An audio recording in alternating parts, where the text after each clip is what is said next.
ஸ்ரீவில்லிபுத்தூரில் தென் திருப்பதி என்று அழைக்கப்படும் ஸ்ரீனிவாச பெருமாள் கோவிலில் பிரம்மோற்சவ விழா தொடங்கியது. முதல் வார சனிக்கிழமையான இன்று ஏராளமான பக்தர்கள் மலையேறி தரிசனம் செய்தனர்.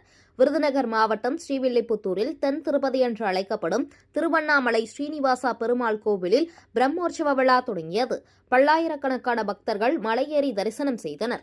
ஸ்ரீனிவாச பெருமாள் கோவிலில் வருடம் புரட்டாசி மாதம் பிரம்மோற்சவ விழா வெகு விமரிசையாக கொண்டாடப்படுகிறது.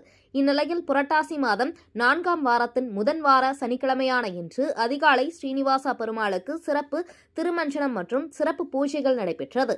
ஆந்திர மாநிலம் திருப்பதி கோவிலுக்கு செல்ல முடியாத பக்தர்கள், அங்கு காணிக்கைகளை வழங்க முடியாதவர்கள் இக்கோவிலுக்கு வந்து தரிசனம் புரிந்து ஆடு, மாடுகள், விவசாய பொருட்கள், தானிய பொருட்கள் போன்றவற்றை ஸ்ரீனிவாச பெருமாளுக்கு காணிக்கையாக வழங்குவர்.